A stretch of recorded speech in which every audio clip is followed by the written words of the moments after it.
poco el grupo que tenemos en la UNS, así que bueno, voy a hacer la presentación y después le voy a dar a Ariel que dé la charla del tema específico. Bueno, el grupo en la Universidad General Sarmiento empieza en el 2012. En realidad antes ya estaba Jorge Conia, pero él es investigador, no es full time, así que no es de dedicación exclusiva. Así que no había un grupo estable de física experimental. Cuando yo voy, empiezo a trabajar en física experimental y se empiezan a sumar algunos investigadores. María Llera, que es una egresada de la universidad, que empezó a trabajar conmigo. Después, por un programa de TEC, logramos incorporar a Jorge Allende y a Claudio Chiliote, que entraron con profesores, y Ariel, que también entró primero por ese programa y después le interesó hacer un doctorado. Eh, por pura curiosidad, nosotros habíamos puesto una estación meteorológica, habíamos instalado una estación meteorológica que tomaba datos, y de vez en cuando nos pedían los datos, especialmente los datos de velocidad de viento, gente que está haciendo investigación en energías alternativas. Todos los datos de lo que es velocidad y dirección de viento parecían ser bastante interesantes. Entonces, de ahí, digamos, de algo que era una mera curiosidad, pasó a ser algo interesante. Y también alguna vez nos pidieron datos de contaminación, y nosotros no teníamos, eran datos simplemente atmosféricos, meteorológicos, y ahí nos dimos cuenta que había un nicho ahí, había trabajo para hacer, porque no había en la zona nadie que recopilara datos de contaminación de calidad de aire, básicamente. Así que Ariel se puso a trabajar en el tema, y yo le dije a Ariel, bueno, yo te puedo ayudar todo lo que es tecnológico, así de montar todo lo que es los fierros, pero yo no sé nada ni de contaminación ni de modelos de dispersión de contaminantes, así que vas a tener que buscarte un codirector que sepa de eso.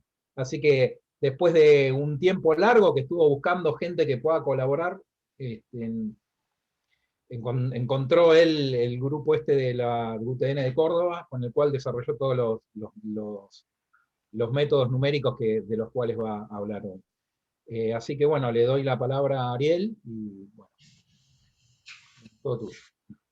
Buenísimo. Este, bueno, eh, hecha la introducción, el objetivo que nos planteamos para este proyecto es justamente buscar la forma de determinar la calidad de aire en la región ahí cercana a la Universidad General Sarmiento, ¿no? Que ahí en el mapa, bueno, se puede ver, está ubicada más o menos a unos 30 kilómetros del centro de Cava, y está rodeada de algunas zonas que son densamente pobladas y después espacios verdes muy grandes como lo es Campo de Mayo. Y bueno, todas esas características nada, afectan a lo que es la calidad de aire, ¿no?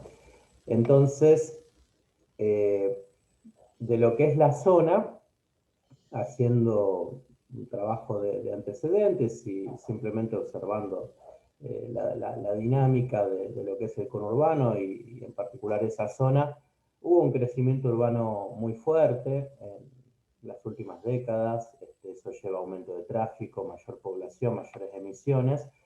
Hay otro problema que es el relleno sanitario, el SEAMSE, que está ahí en la zona y que bueno, se producen en algunas épocas del año quemas de basuras y depende de la época del año y la meteorología, bueno, por momentos se siente, o sea que afecta la calidad de aire.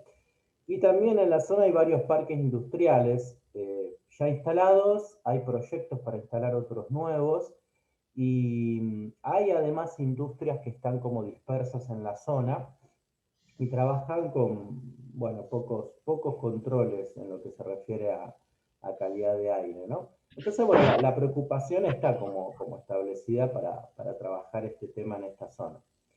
Lo que se necesita para poder hacer modelos o poder determinar, cuantificar, son datos meteorológicos y datos de contaminantes atmosféricos, ¿no? para conocer las concentraciones y conocer después las capacidades de dispersión en la zona. Datos meteorológicos hay, está la estación del Servicio Meteorológico Nacional de Campo de Mayo, que es una estación más bien climática porque trabaja, o durante muchos años trabajó tomando datos cada 3 horas, no datos horarios, tampoco mide todas las variables que uno necesitaría, pero bueno, está esa estación y como dijo Guille en la introducción, también tenemos datos meteorológicos con la estación instalada en la universidad. Pero bueno, lo que falta son datos de contaminantes, eso no hay, no ha habido mediciones, ni mucho menos hay instalado nada pensado para mediciones sistemáticas de lo que es contaminantes atmosféricos. Si vamos a un relevamiento de dónde se puede conseguir eso, bueno, lo más cercano que tenemos en cuanto a lo que es estaciones de superficie, que son como el golden estándar de lo que es calidad de aire, tenemos a Kumar, que tiene algunas estaciones instaladas alrededor de Ciudad de Buenos Aires o dentro de Ciudad de Buenos Aires. APRA, la Agencia de Protección Ambiental de Buenos Aires, también tiene instaladas 3 estaciones. Pero bueno, esas estaciones que miden distintos gases, material particulado, están todas cerca de lo que es Ciudad de Buenos Aires, ¿no? Eso es lo más cercano que tenemos. Después está también la red Aeronet, que es una red que mide propiedades ópticas de aerosoles, una red internacional de la NASA, y en Argentina hay varias estaciones y en Buenos Aires hay 2, CEILAP sobre General Paz, ahí al límite entre el AMBA y Cava, y después hay otra en la UTN, en la Ciudad de Buenos Aires. Servicio Meteorológico Nacional, hay varias estaciones instaladas, 2 en Ciudad de Buenos Aires, después, como les decía, cerca de la zona donde nosotros estamos trabajando, hay una estación. Y después, bueno, la otra posibilidad es buscar datos de asimilación, ¿no? Como los que ofrece el NOAA, que toma una recopilación de datos de distintas fuentes, y a partir de un modelo entrega una retícula de más o menos 1 grado de resolución con distintos datos meteorológicos. Por supuesto, 1 grado es un montón, entonces no sirve tanto para trabajar a nivel local, pero sí a nivel regional. Y bueno, la otra posibilidad es trabajar con datos satelitales. Por ejemplo, los instrumentos MODIS, que están montados en los satélites Terra y Aqua, miden, entre otras cosas, espesor óptico de aerosoles. Y esa es una posibilidad también, pero bueno, a su vez es todo un universo porque necesitan ser validados y calibrados, porque tienen problemas con reflexiones de la superficie, y como les decía, el golden estándar, o sea, la referencia es lo que se mide en superficie, entonces uno tiene que calibrarlo con la estación Aeronet más cercana, y bueno, de vuelta estamos en la misma, la estación Aeronet más cercana está alejada de lo que es la zona que nosotros queremos estudiar. Acá en este mapa, bueno, están ahí marcadas las estaciones de superficie de APRA, la de Acumar, algunas de las 2 de CEILAP de Aeronet, y ahí arriba solita la universidad, ¿no? Entonces, la idea era buscar estrategias que sean de bajo costo para poder determinar la calidad de aire en la zona. Por un lado, buscando un enfoque computacional, desde el lado de la minería de datos, o sea, poder extraer la mayor cantidad de información posible de una base de datos. Y por otro lado, bueno, un desarrollo experimental, técnicas y mediciones y desarrollo de equipos para poder efectivamente medir en superficie. Empiezo con el enfoque computacional, hay muchas herramientas de lo que es minería de datos. Una que me llamó mucho la atención es el aprendizaje automático, las redes neuronales, que se pueden usar para regresión, imputación de datos, agrupamiento, predicción. Pueden ser del tipo supervisado o no supervisado. Acá lo que estoy mostrando en esta imagen es una red neuronal del aprendizaje tipo supervisado, porque uno le ingresa a la red datos en una capa de entrada, la red procesa en la capa oculta donde están las neuronas, y posteriormente hay una salida que se compara con el valor deseado. El error de esa comparación realimenta la red, vuelve a operar y finalmente termina convergiendo en un modelo en el cual uno le ingresa datos nuevos y saca una salida de la variable que uno esté trabajando, ¿no? Hay posiciones a favor y en contra de este tipo de modelos.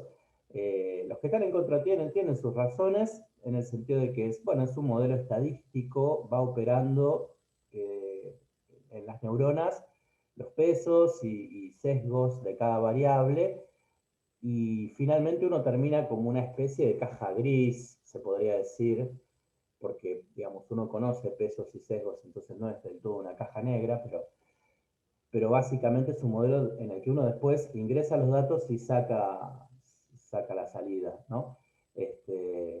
Después tiene muchísimas cosas para trabajar, que la hacen un poco compleja en el ensamblado, ¿no? Como lo es elegir las variables de entrada. Si uno elige demasiadas variables de entrada, la red puede sobreentrenarse y entonces no puede trabajar bien con datos nuevos. O si uno elige pocas variables de entrada, la red se subentrena y bueno, no es capaz de predecir el valor deseado.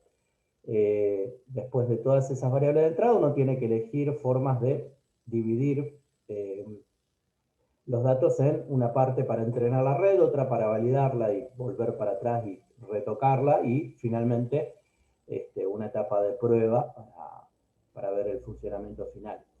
Hay que elegir la cantidad de neuronas, cantidad de capas ocultas, muchos hiperparámetros de entrenamiento, como ser las funciones de entrenamiento, las funciones de transferencia de las neuronas, tasa de aprendizaje y así un montón de cosas más. Si uno lo hace recurrente, en el sentido de alimentar la red con la salida, colocarle retrasos temporales, etc., ¿no? Son como muchos hiperparámetros, muchos parámetros de seteo que hacen que uno no pueda conseguir un modelo que diga, bueno, este es el modelo más eficaz que uno puede conseguir para este problema en particular, sino que siempre va a haber algo que uno puede ir retocando continuamente, ¿no? En cuanto a la parte positiva, son herramientas muy poderosas porque, bueno, pueden trabajar con vínculos no lineales entre variables, pueden trabajar con bases de datos muy extensas y de una forma computacionalmente muy eficiente. Uno puede trabajar con una computadora convencional y, dependiendo de la cantidad de variables y la complejidad de la red, bueno, tardará más o menos en converger, pero se puede hacer, ¿no? Un ejemplo de esto, en lo que lo aplicamos, es con datos de Ciudad de Buenos Aires. O sea, empezamos a trabajar con esos datos de Ciudad de Buenos Aires que les comentaba al principio en el mapa, que es lo más cercano que tenemos, y tomamos la serie de material particulado, menor a 2,5 micrones, de la estación de Acumar, de DocSud. Hay muchos métodos que se utilizan para poder completar una serie de datos, ¿no? O sea, uno si toma esa serie de datos de PM2,5, va a encontrar huecos, o sea, va a encontrar datos faltantes que pueden estar dados por falla instrumental, puede ser que no haya pasado el proceso de calidad, entonces haya outliers o datos no numéricos, y bueno, de alguna forma, uno cuando utiliza esos datos los tiene o que completar o no. Generalmente, los métodos más utilizados es, bueno, no ignoramos los faltantes y trabajamos con lo que hay, pero bueno, eso puede sesgar un poco los resultados. Y otros métodos muy utilizados son imputación con regresiones lineales y univariadas, ¿no? Nosotros acá mostramos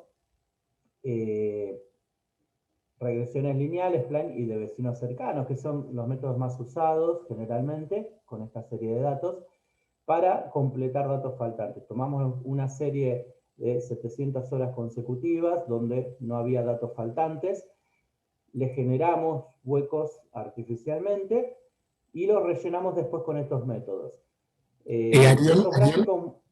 Sí. Ariel, un segundo. ¿Podés contar de nuevo qué son los huecos? Porque Sí. me queda claro que son faltantes de algo, pero no en función del tiempo, en función de qué. Bien, sí, cuando me refiero a huecos, claro, un faltante lo toma como un dato que está faltando en la serie, ¿no? Ahora, huecos son conjuntos que pueden ser de un dato faltante o varios datos faltantes consecutivos.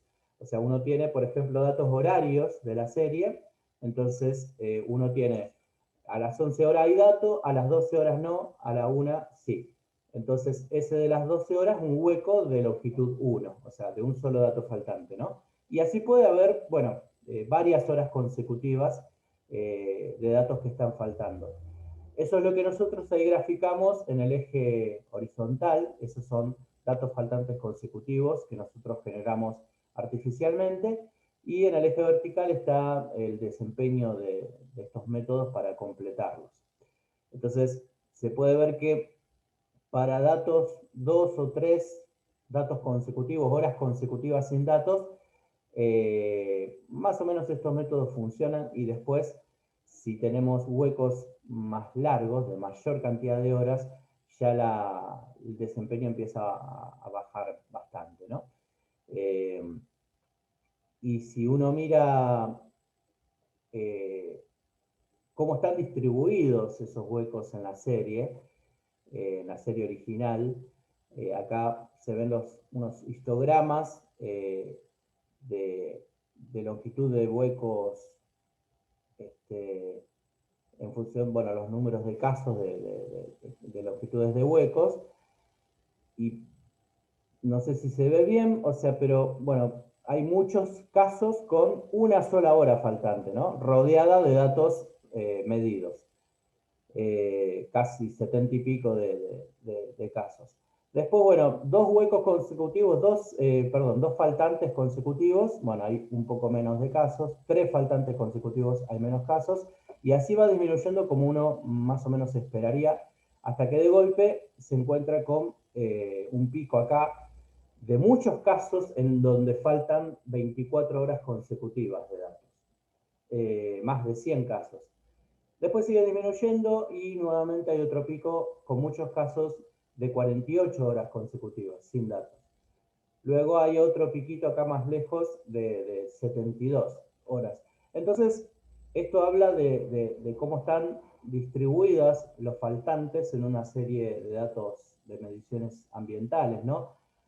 Hay muchos mecanismos y en este caso tenemos una distribución un poco azarosa de los huecos y una distribución con cierta periodicidad también, de un día, 2 días, 3 días consecutivos, que puede ser por mantenimiento de los equipos, pruebas y demás, ¿no? Si uno ve la distribución acumulada acá abajo, más o menos en el 50% de los casos, hasta el 50% de los casos tenemos los huecos entre 1 y 24 horas consecutivas, ¿no? Entonces, a lo que voy con esto es que si uno utiliza un método lineal y univariado para completar los faltantes de la serie, entonces cuando se encuentre con huecos grandes como estos de 24 horas y demás, bueno, el método no va a ser capaz de completarlo eficientemente, ¿no? Entonces se necesita de algún método multivariado y no lineal para poder hacerlo. Eso es lo que implementamos, tomamos distintos datos medidos en la estación de Acumar, de distintos contaminantes, gases y meteorología, una serie de material particulado de la estación más cercana de APRA, algunas variables meteorológicas de la estación de Aeroparque y altura de capa de mezcla de asimilación del NOAA. Hicimos un trabajo para ver qué variables tenían más influencia en el resultado, setear, como dije al principio, todos los parámetros para llegar por ahí a la mejor convergencia posible dentro de todas las pruebas que se hicieron. Y bueno, y finalmente se consiguen resultados más o menos similares a los que uno encuentra en la literatura. Los 4 gráficos que están a la derecha muestran la regresión de lo que es la salida de la red en función del valor deseado. Y bueno, tanto el error cuadrático medio como lo que es el coeficiente de determinación en la regresión es bastante aceptable. Tomamos después cuatro porciones de datos con los que no fue entrenada la red, otro de 30 horas, y ahí se puede ver, bueno, en rosa el valor estimado de concentración del contaminante del modelo, y en azul el valor real medido, ¿no? Copia bastante bien los resultados y tiene el problema que suelen tener estos tipos de modelos, que es tener un poco de dificultades a la hora de predecir los picos de contaminación, ¿no? Los valores más altos. Entonces, posterior a esto, como en la zona donde nosotros estamos trabajando no tenemos datos de otros contaminantes, solo meteorológicos, entonces hicimos la prueba con estos datos de hacer lo mismo, pero solo con datos meteorológicos, y bueno, un poco el desempeño disminuye, pero bueno, es lo que se puede hacer, y posteriormente, a medida que se puedan ir agregando otras mediciones, se podrá ir mejorando los modelos, ¿no?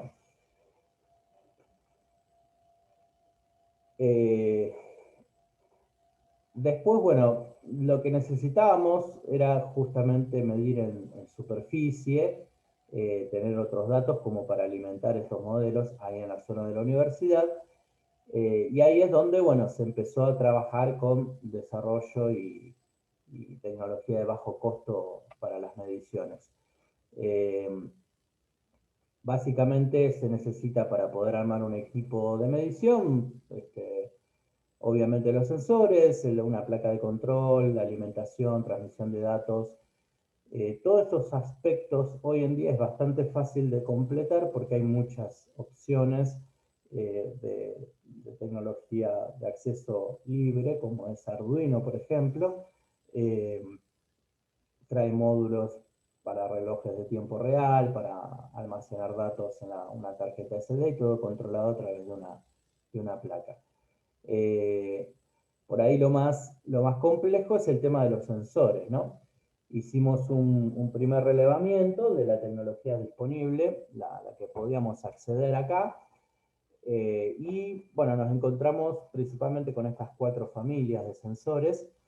Los electroquímicos y semiconductores tienen un principio de transducción diferente, pero están dentro del grupo de los químicos. Entonces básicamente tienen una reacción en función de la concentración del gas que se quiere medir, y en un circuito se emite una tensión proporcional a esa concentración, ¿no? El problema que tienen generalmente es que hay otros gases que también hacen que el circuito emita una señal, entonces ahí tienen equivalentes de interferencia, y por otro lado, los que nosotros probamos tienen resoluciones y límites de detección que no son muy adecuados para medir en el exterior. Los sensores ópticos que están ahí abajo sí funcionaron mucho mejor, el de infrarrojo no dispersivo para medir dióxido de carbono. Dentro de una cámara se emite unas de luz infrarroja, y en base a la absorción, un detector luego transforma esa señal en concentración del gas. y dispersión de luz para medir material particulado, una emisión láser dentro de una cámara, se desvía en función de las partículas y bueno, hace un recuento de partículas y informa las concentraciones en base a diferentes tamaños de partículas. Más o menos todos los sensores de bajo costo que miden material particulado tienen este principio de funcionamiento. Algunos tienen algún mini cooler como para forzar la circulación de aire por la cámara, pero tienen más o menos este funcionamiento. Lo primero que hicimos en torno a esto es evaluar los sensores ambientales de temperatura, humedad y presión para poder incorporar equipo de medición para que acompañe a los datos de contaminación. Nos encontramos con que, bueno, en general se comportaron bastante bien, comparando entre sí mismos y con otros instrumentos que tomamos de referencia. Tienen algunas leves diferencias entre sí, entonces, dependiendo de la resolución, límites de detección y demás que pudimos encontrar, elegimos uno de estos sensores de los que probamos. Hicimos algunas pruebas preliminares. Perdóname, una pregunta. En la anterior, lo que mostraste recién, por ejemplo, ¿qué es lo que tenés graficado? ¿Qué son esos gráficos? Acá, bueno, son algunos gráficos elegidos de las pruebas que se hicieron. Se midió los que están arriba a la izquierda, este que está acá, es la temperatura de 4 sensores en función de la temperatura de un sensor que se tomó de referencia de uno de los equipos de Pasco, un ajuste lineal de esos datos. Y a la derecha lo mismo, pero comparando con los datos de la estación meteorológica de la universidad. O sea, algunas pruebas se hicieron en interior, variando la temperatura, como se ve en la cámara que está en la figura A, y otras pruebas se hicieron en el exterior con la estación meteorológica de la universidad.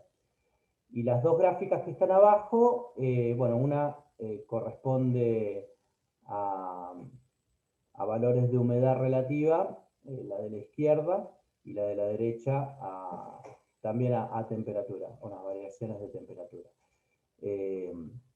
Cada una de los colores que se observan en las gráficas son cada uno de los sensores que se probaron, ¿no? ¿En función de qué? Perdóname. Sí, en función, o sea, los que están abajo es una serie básicamente temporal, o sea, es mediciones en función del tiempo. Y las que están arriba son mediciones de los sensores probados en función de las referencias.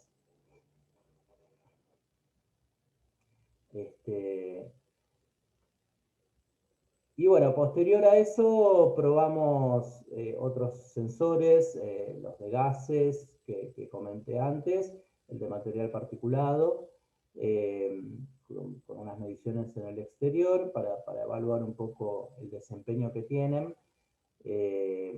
Acá arriba a la derecha está, bueno, la estación que se armó así con distintas cajas estanco para ir colocando los sensores y bueno, ir probándolos, almacenando los datos en una tarjeta SD. A la derecha hay un ejemplo de una medición continuada de un par de días, de concentraciones de monóxido de carbono. Es el de óxido metálico, el sensor, y de dióxido de carbono es el de infrarrojo no dispersivo. Más allá de que miden dos gases diferentes, bueno, se ve que el de infrarrojo no dispersivo tiene menos dispersión en los datos medidos. En ambos se puede observar de todas formas una tendencia, ¿no? A lo largo de la diferencia de las horas diurnas y nocturnas. Ariel, ¿te puedo hacer una pregunta? Quizás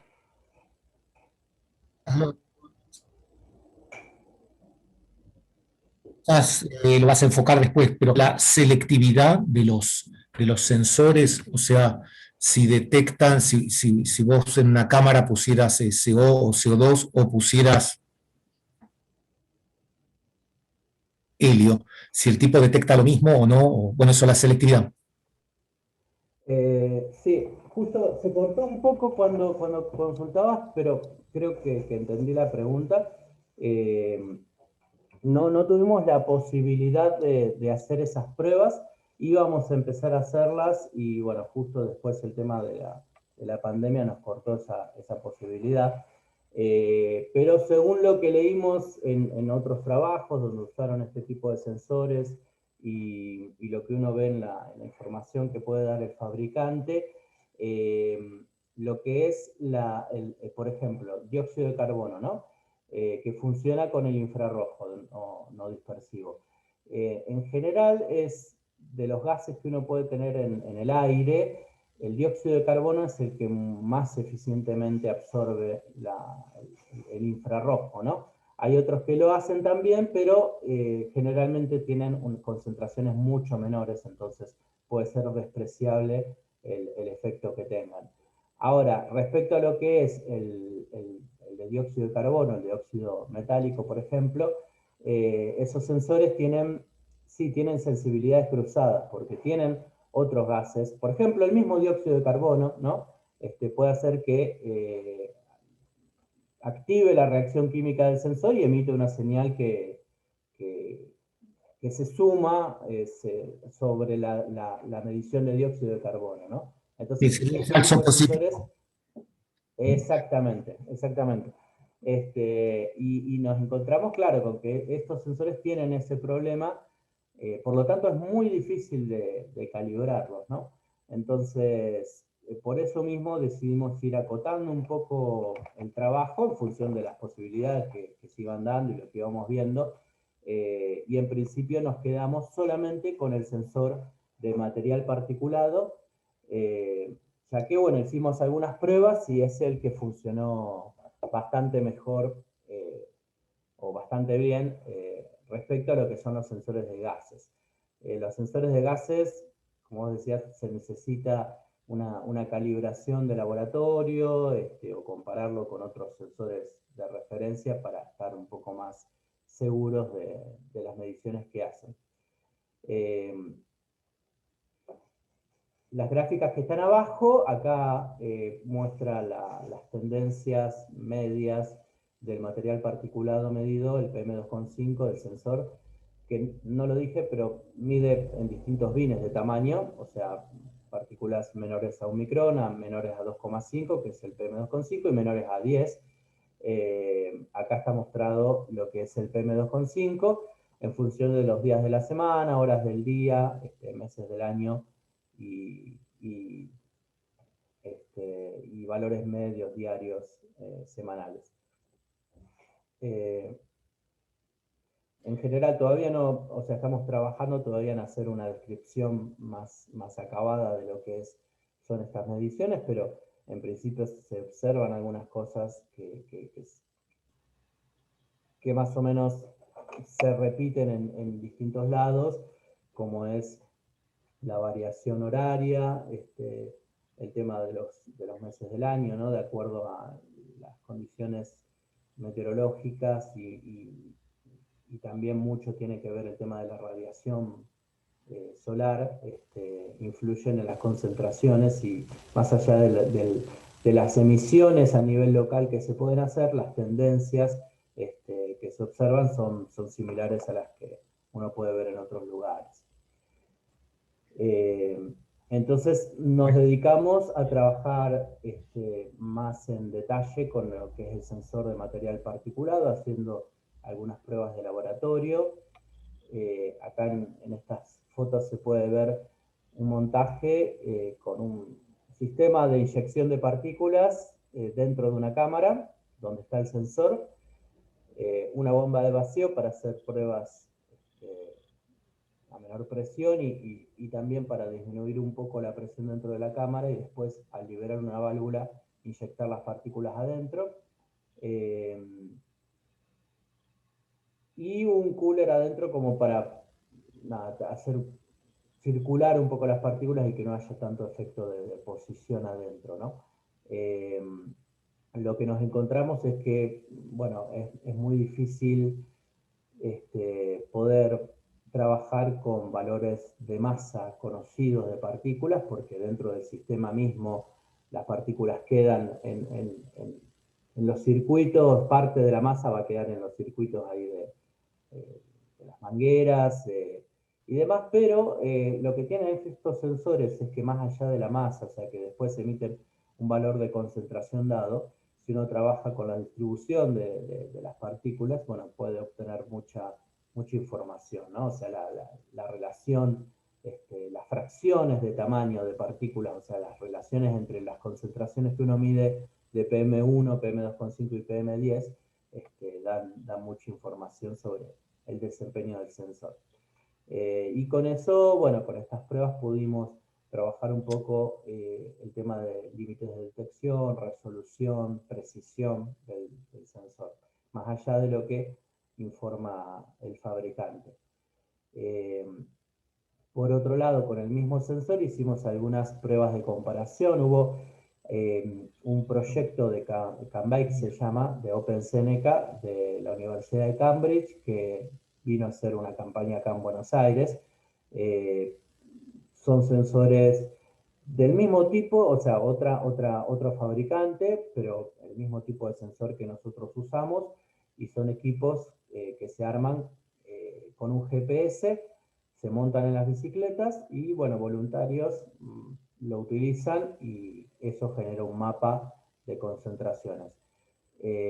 Gracias al Ministerio de Ambiente y Desarrollo Sustentable pudimos contar con algunos de estos equipos, entonces, además de hacer algunas mediciones acá en la zona de la universidad, hicimos una comparación entre nuestro sensor y el sensor de Cambike.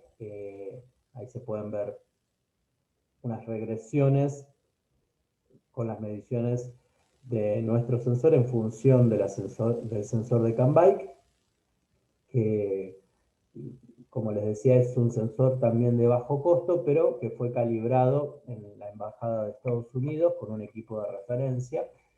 Y bueno, más o menos hay una pequeña dispersión de los datos, hay algunos outliers que por ahí son cuestiones de condiciones meteorológicas, eso es lo siguiente que estamos trabajando. Pero en general las regresiones dieron bastante bien y lo siguiente a trabajar con el sensor es ver los cuartiles condicionales, ¿no? En función de otras variables. Por ejemplo, cómo afecta al sensor el tema de la temperatura, de la humedad relativa en el ambiente, si eso hace que, de hecho, bueno, la hipótesis, y porque hay otros trabajos hechos, se sabe que afecta un montón, entonces es lo siguiente a probar. Entonces, con eso en vista, seleccionamos un sensor de humedad, presión y temperatura, seleccionamos el sensor de material particulado y armamos un equipo más compacto, midiendo solamente esas variables con una marca de tiempo y almacenando en una tarjeta SD. Está alimentado por un panel solar con una batería de gel y bueno, la humedad, presión y temperatura se miden en un abrigo meteorológico, como se ve en la imagen de la derecha, y el resto del equipamiento está dentro de la caja central. El sensor de material particulado, bueno, está conectado a la toma de aire directamente al exterior. Y con eso, bueno, se están haciendo unas mediciones más continuadas como para evaluar el material particulado a nivel de superficie, ¿no? Lo que queda pendiente de esto, que sería muy interesante, bueno, justamente hacer una comparación entre el material particulado medido por nuestro equipo y el material particulado medido por un equipo de referencia. Pero ya que hay tan pocos equipos de referencia, se hace muy dificultoso encontrar la posibilidad de hacer esa comparación, y bueno, después el tema de la pandemia también complicó mucho esa posibilidad, así que está pendiente hasta que se pueda lograr, ¿no? Otras mediciones. Perdón, Ariel, ¿te puedo hacer una pregunta? ¿Todos los datos que vos estás mostrando son todas cosas pre-pandemia? No, algunas sí y otras no. Por ejemplo, las comparaciones entre los sensores de humedad, presión y temperatura sí, son todas prepandemia. Las pruebas preliminares de los sensores también. Y las mediciones continuadas no, van desde mediados de 2019 hasta la actualidad. Porque te quería preguntar, me llamó la atención no ver nada, ningún cambio así cualitativo, por ejemplo, de partículas, tamaño de partículas, eh, medidas, la concentración previo y post o durante la pandemia, algo así. Bueno, Claro. por ahí me estoy adelantando. No, está bien, sí, lo tenemos los datos y estamos empezando a trabajar porque, bueno, queremos hacer una evaluación más integral, ¿no? No solamente con lo que mide el sensor en superficie de material particulado, sino también con mediciones de espesor óptico de aerosoles, ¿no? Y todo eso integrado nos va a dar una idea más clara acerca de qué pasó durante por ahí el confinamiento más estricto de la pandemia. Porque, digamos, hay algunos trabajos que muestran que hay algunos niveles de contaminantes que aumentaron, otros que disminuyeron. O sea, uno por ahí el material particulado pensaría que disminuiría en general, y bueno, en algunos casos se vio que disminuye y en otros aumentó porque la dinámica, digamos, de circulación hace que algunos contaminantes primarios o los precursores del material particulado hagan que se genere más. Así que eso es algo que lo tenemos pendiente. Sí. Los gráficos que yo mostré de material particulado que están acá son algunas pruebas preliminares, estas sí pre-pandemia. Y bueno, son valores medios. Luego las mediciones durante pandemia, en particular no las tengo acá porque las estamos trabajando todavía. Todo esto lo complementamos con mediciones con un fotómetro solar que pudimos adquirir de la empresa Tenun en Europa, es el programa GLOBE, que es una red que se calibra con la red de Aeronet. Entonces son valores validados de propiedades ópticas de aerosoles. Básicamente estos equipos funcionan como los de la red de Aeronet, en el sentido de que toman dentro de lo que es la columna de la atmósfera en la que están midiendo, ven la extinción de la luz solar, y en base a eso determinan lo que se llama espesor óptico de aerosoles, que da información acerca de la cantidad de aerosoles que hay en esa columna, ¿no? Lo hace a distintas longitudes de onda, entonces eso también da información sobre el tamaño de las partículas. Esto hicimos también un primer análisis del primer año de mediciones, ahora ya llevamos más de 2 años, y también nuevamente esos datos los estamos trabajando para ver el efecto que tuvo el confinamiento de la pandemia. Todo esto que estoy mostrando también es pre-pandemia. Hicimos una comparación de las mediciones de nuestro fotómetro con las mediciones del fotómetro de Ceilab, ahí en en la avenida General Paz, que está a unos 18 kilómetros de donde estamos nosotros, pero aún así, como el fotómetro lo que hace es integrar en toda una columna de la atmósfera, si bien responde a efectos locales, bueno, tiene mucho más que ver con mediciones más a nivel regional, ¿no? Entonces, se tienen que encontrar una similitud entre ambos, y bueno, de hecho, acá arriba se pueden ver, bueno, tres gráficos de distribuciones. Las distribuciones en naranja son de Scilab y las de azul son las de la universidad, las que hicimos nosotros, del espesor óptico de aerosoles. Acá en el medio el coeficiente de Armstrong, que se calcula en función del AOD medido a distintas longitudes de onda y da una idea del tamaño de partículas. Y después, el último son la clasificación de aerosoles que se puede hacer en base a estas otras dos variables, ¿no? Las distribuciones son similares, hay un corrimiento un poco de uno respecto del otro, y eso sí ya tiene que ver más con cuestiones locales, porque a nivel regional más o menos tendrían que estar detectando lo mismo, ¿no?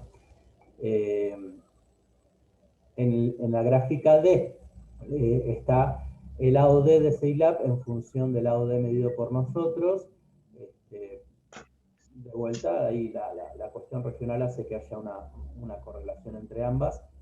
El gráfico E muestra lo mismo, pero en cuanto a tamaño de partículas, ahí ya hay más dispersión, ahí están midiendo dos cosas diferentes, y eso tiene mucho que ver lo local. Y el gráfico F, bueno, son porcentajes de ocurrencias de distintas clases de aerosoles. Nosotros acá lo que hicimos fue tomar la metodología de Lidia Otero, de ahí de Scilab, que lo hizo con datos de Aeronet, para clasificar los tipos de aerosoles. Si uno considera la absorción de luz por la cantidad de aerosoles y el tamaño de partículas, uno puede clasificarlo de acuerdo a esta clasificación en principalmente tipos de aerosoles continentales, desérticos, marítimos, quema de biomasa, antárticos. Y acá la gráfica de abajo a la derecha muestra lo que es coeficiente de Armstrong, que es de vuelta un indicador de tamaño de partículas en función del espesor óptico de aerosoles. Todo esto con datos nuestros. Y en base a la clasificación uno puede encontrar algunas regiones, ¿no? Con tipos de aerosoles característicos. Se ve que hay muchos aerosoles de tipo continental, más tipo continental limpio. Y también hay algunos casos de tipo de aerosoles antártico y marítimo, ¿no? Eso nos llamó un poco la atención y es algo que en el primer paper que presentamos quedó como una pregunta ahí inconclusa. Y eso es lo que nos propusimos a resolver en el siguiente trabajo que están en revisión en este momento. Para poder hacerlo, recurrimos de nuevo a lo que es el aprendizaje automático, pero esta vez no supervisado. Usamos un método que son mapas autoorganizados, donde es no supervisado porque uno no le dice a la red qué es lo que espera que se consiga, ¿no? Sino que la red trabaja con la base de datos, reorganiza la información y la coloca en un arreglo bidimensional en función de las neuronas que uno eligió, ¿no? Tiene ahí una función de pesos y una función de distancia entre las neuronas. Entonces, en base a esta información, termina con un mapa asignándole pesos a las distintas variables que uno eligió. O sea, para que quede más claro, ahí muestro el ejemplo con lo que nosotros hicimos. Utilizamos de entrada estas variables que están en la tabla a la derecha, las mediciones hechas en la universidad con el fotómetro solar, algunos datos meteorológicos del Servicio Meteorológico Nacional, y algunos otros datos que no tenemos disponibles en superficie, pero sí al nivel de asimilación del NOAA, como es altura de capa de mezcla, datos de sondeos y de velocidades del viento a una altura con 850 hectopascales, que tomamos eso como referencia, dado que los aerosoles se integran en toda una columna atmosférica, entonces quisimos tener datos de viento en altura. Todas estas variables de entrada nosotros las ingresamos en la red, por supuesto como la anterior, también esta tiene muchos seteos y muchos parámetros a probar, y hay algunos indicadores sobre el funcionamiento. No son indicadores de error porque no hay con qué compararlo, dado que uno no le pide a la red que copie algunos valores de referencia, sino que lo que le pide es que reorganice la información. Y bueno, hay algunos indicadores de nivel topográfico del mapa final, del arreglo final, o la diferencia de distancia entre neuronas, la distorsión, que indican si el mapa fue eficiente o no en esa organización, ¿no? El resultado final es o es una forma de visualizarlo al menos. Cada una de estas gráficas que están acá, tomemos por ejemplo la de arriba a la izquierda, esto es el mapa de salida, la cantidad de neuronas en el arreglo que uno seleccionó final, y los colores son los pesos que le asigna a esta variable la red en el mapa, ¿no? Los colores, por ejemplo, más amarillentos corresponden a pesos más altos y los colores más azul oscuro a pesos más bajos, ¿no? Entonces, eso quiere decir que dentro del arreglo bidimensional que nos dio la red, los valores de espesor óptico de aerosoles tienen valores altos en esta región del mapa, arriba a la derecha, en ese rinconcito, tiene valores bajos en la base del mapa, y bueno, así con las demás variables, ¿no? Entonces, con esto uno puede conseguirse una visualización de la relación, de los vínculos que hay entre estas variables. Porque, bueno, va a haber regiones del mapa en donde, por ejemplo, la temperatura tenga un efecto determinado en el espesor óptico de aerosoles, y otra región del mapa donde tenga otro efecto, ¿no? Entonces, esto nos permite, por ahí, de una forma más cómoda, visualizar relaciones no lineales entre las variables. Bueno, esto no hace falta que lo explique en mucho detalle, porque es más o menos lo mismo que antes, solo que es una muestra de tomar ese mapa, tomar una variable y marcar regiones en donde tengan más influencia las variables meteorológicas, ¿no? Por ejemplo, si tomamos el que está más a la izquierda, el gráfico de temperatura, que está más a la izquierda, la información que contienen adentro cada neurona son los valores de tamaños de partículas, por ejemplo. Entonces, ahí uno puede encontrar que valores bajos de temperatura, estas 3 neuronas que están acá, por ejemplo, están correlacionadas con valores bajos de tamaños de partículas.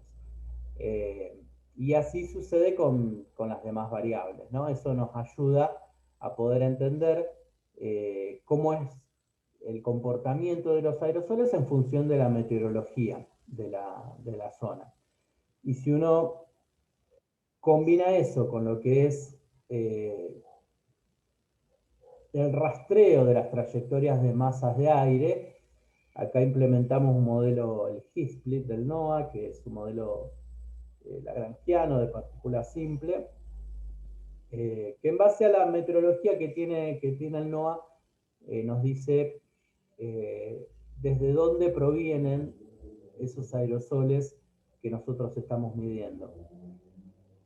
Entonces, o sea, las gráficas que están acá arriba a la izquierda, estas tres, corresponden a distintas variables meteorológicas: humedad relativa, temperatura del aire y altura de capa de mezcla, a lo largo de las trayectorias de las masas de aire. La gráfica de la derecha, bueno, son gráficas de caja de valores medios, de valores de las distintas variables meteorológicas en función de los tipos de aerosoles encontrados. Y abajo es como, bueno, una información condensada en los mapas, ¿no? El mapa A, que está acá abajo a la izquierda, muestra las trayectorias de masas de aire que encontramos cuando medimos aerosoles de tipo continental. Esas masas de aire, bueno, tienen más trayectoria sobre el continente. En cambio, en el gráfico B, son masas de aire que coinciden con mediciones de aerosoles de tipo marítimo, y se ve que tienen más recorrido sobre el océano. Y el mapa C son trayectorias de masas de aire que se dan en coincidencia con aerosoles de tipo antártico. Y bueno, este, por ejemplo, tiene algunas características, que es que justamente tienes un montón de masas de aire que provienen del sector antártico, atraviesan la cordillera de los Andes, ahí pierden humedad, ganan temperatura, y hasta llegar a la zona de Buenos Aires, ¿no? Y de todas formas, pese a ese recorrido, las partículas tienen características de absorción y de tamaño que corresponden con aerosoles de tipo antártico, ¿no? Bueno, para concluir un poco, nos encontramos desde un principio con que, bueno, Argentina en general tiene una pobre resolución y disponibilidad de datos ambientales, especialmente en cuanto a lo que a atmósfera se refiere. Digamos, es entendible porque nuevamente los equipos de referencia de superficie son, bueno, tienen costos prohibitivos, ¿no? Además de que se necesitan equipos de personas especialistas para manejarlos, mantenerlos y demás. Entonces, no es un problema solo de Argentina. En todo el mundo sucede de que los equipos de referencia están distribuidos de forma muy dispersa, entonces hay baja resolución de datos ambientales. En Argentina sí, por supuesto, sucede que eso es más profundizado, porque tenemos unas pocas estaciones en Ciudad de Buenos Aires, y después, fuera de eso, ya en lo que es el conurbano no hay absolutamente nada. Y bueno, el conurbano en particular es una zona donde es interesante conocer la calidad del aire, porque, como les había dicho al principio, hay mucho crecimiento urbano, hay industrias instaladas en la región, con pocos controles en general. Entonces, a medida que esto siga de esta forma, bueno, estaría bueno que pueda estar acompañado con mediciones de lo que es calidad del aire para ayudar a la toma de decisiones. Entonces se necesita un monitoreo de manera sistemática y continuada. Por supuesto que mientras más se pueda medir, mucho mejor. Como vimos, si uno mide distintos contaminantes, bueno, los modelos con los que se puede trabajar van a tener un mejor desempeño, pero ya si uno se concentra al menos en lo que son las partículas y los aerosoles, ya tenemos un indicador importante. Ya que más allá del tema de los gases, el material particulado es uno de los focos principales en lo que es preocupación a nivel salud por el tema de calidad de aire.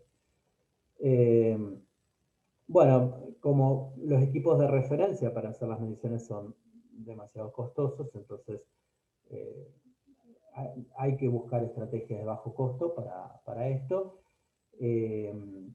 A nosotros esas estrategias nos permitieron entender mucho acerca de los aerosoles presentes en la zona de la universidad, en la región esa del conurbano, su relación con la meteorología y otros contaminantes en la región, además de contar con información nueva para la zona, ¿no? En particular, lo que es aprendizaje automático, a mí me pareció una herramienta muy poderosa y, como les decía, está altamente optimizada en muchos lenguajes de programación, entonces es simplemente superar la curva de aprendizaje para utilizarlas y después uno lo puede utilizar con un computador convencional. Eso nos permitió, por ejemplo, modelar PM2.5 con un buen desempeño. Y los sensores de bajo costo también son una alternativa muy, muy prometedora y que está en un estado avanzado actualmente. Se está trabajando mucho en todo el mundo. Hay campañas donde, por ejemplo, se colocan una numerosa cantidad de estos sensores distribuidos en una ciudad y uno tiene una resolución importante, al menos en valores relativos de lo que está sucediendo a esa escala, ¿no? Cuando, bueno, las estaciones regulatorias solamente nos dan información en donde están colocadas y están dispersas entre sí. Y hay muchos trabajos sobre los desempeños de estos sensores de bajo costo. Entonces, eso ayuda además a los fabricantes a poder mejorar los diseños y año a año van saliendo nuevos modelos del mismo tipo de sensor que van corrigiendo y mejorando su desempeño. En ese sentido, los sensores meteorológicos, bueno, son bastante fieles para medir temperatura y presión principalmente. El tema de la humedad es un poco más complicado. Y bueno, con todo esto logramos hasta el momento tener entonces datos de propiedades ópticas de aerosoles y de valores relativos de material particulado en superficie. Lo que nos queda principalmente como deuda para el momento en el que se pueda realizar es validar estos datos de PM en superficie con equipos de referencia, ¿no? En ese sentido, habíamos empezado a hacer algunas cosas con la gente de la UTN de Córdoba, pero bueno, después con el tema de la pandemia lo tuvimos que suspender así hasta próximo, hasta que se pueda lograr, ¿no? Bien, bueno, eso es lo que quería contarles. Gracias. Muchas gracias, Ariel, por tu exposición detallada. Yo durante unos minutos tuve que salir, pero creo que puedo imaginar, puedo interpolar lo que pasó en el medio, así que te agradezco muchísimo. Creo que yo tengo varias preguntas, me parece que Vicky también, así que si vos tenés preguntas, o quien sea que tenga preguntas. Bueno, gracias por la charla, veo que trabajaron un montón. No, por ahí es muy prematuro, ¿no? Te quería preguntar si con lo que vos hiciste podrías hacer alguna recomendación de algo o que la población tuviera cuidado con algo. ¿Llegaste a alguna, o todavía es algo, tu trabajo todavía es un comienzo, ¿no? Pero me imaginaba con tus datos podés llegar a concluir de qué recomendaciones podrías hacer. Sí, bueno, en principio los valores medios de niveles de partículas que encontramos no superan los valores recomendados, ¿no? por las regulaciones en cuanto a peligrosidad. Pero sí, por ejemplo, esto todavía lo estamos terminando de trabajar. Se hicieron mediciones con el sensor de CANBike en distintas partes de la ciudad y sí se observa valores de concentración mucho más altos en las partes donde hay mayor circulación vehicular, ¿no? Entonces, en ese sentido, a veces, por momentos, hay fracciones y hay momentos del día en donde los valores de partículas son altos y para la exposición humana riesgosos, ¿no? Entonces sí se podría decir que en las zonas de mucho tráfico, por ejemplo, centro de San Miguel, que es la zona más poblada, durante las horas del día de mayor tráfico y cerca del mediodía, en donde el tema de radiación solar hace que la capa de mezcla crezca más rápidamente. Bueno, esas serían las horas de más riesgo y el lugar de más riesgo.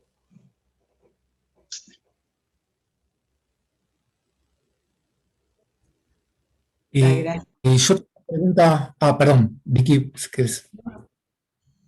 yo estoy enganchado con el tema de la selectividad de los sensores. La pregunta sería, por un lado, para ustedes, ¿cuán importante es ese tema? ¿Cuánto lo sondearon? ¿Precios de sensores que hayan utilizado? ¿Necesidades de sensores que tengan? Esa problemática.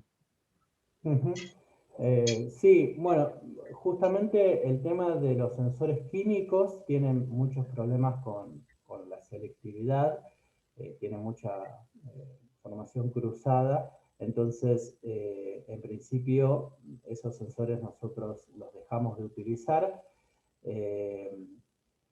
Y los sensores ópticos en ese sentido son más fieles al objetivo que están tratando de medir, ¿no?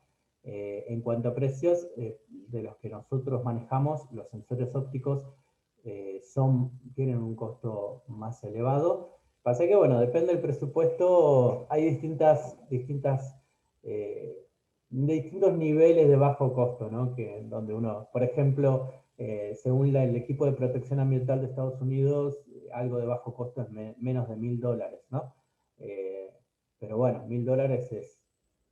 Un equipo de $1000 es un equipo de un costo elevado para nosotros. Pero bueno, el de material particulado, por ejemplo, actualmente está aproximadamente un costo de 20.000 pesos. El sensor de dióxido de carbono está cerca de 8.000 pesos. Esto les digo la última vez que miré, ¿no? Porque va cambiando rápidamente. Y los sensores electroquímicos, esos son los que nosotros pudimos trabajar, son muy económicos, cerca de 2.000 pesos, pero sí hay otros sensores pero que se tienen que importar, que son de empresas como AlphaSense, por ejemplo, que esos son equipos que trabaja, por ejemplo, la Universidad, la UTN de Córdoba, trabajó con esos equipos, hicieron algunas pruebas de laboratorio y vieron que el tema de la sensibilidad cruzada estaba, pero está diseñado de forma tal de disminuirla lo más posible. Y a futuro sí nos gustaría poder incorporar mediciones de gases, porque es como bastante importante, incluso a la hora de determinar material particulado, ¿no? Acompañar mediciones con gases es importante. Ok, buenísimo. No sé si tienen otras preguntas, aclaraciones. Desde mi punto de vista, interesantísimo, y felicitaciones por el laburo de nuevo, porque aporta en un lugar donde hay poca información o nada, y esto de hacerlo con sensores disponibles y con capacidad que está disponible, digamos, gente que puede armar equipos, puede elaborar datos, me parece espectacular. Gracias. Y realmente excelente presentación, ¿eh? Muy interesante. Muy redonda. Muchas gracias por la invitación, para dar la charla también. Bueno, el trabajo es todo de Ariel, así que bueno, todos los méritos ahí. Sí, gracias por la invitación. Para nosotros es siempre importante poder contarlo. Bueno, obviamente la charla va a quedar disponible. Claro. Bueno, obviamente la charla va a quedar disponible y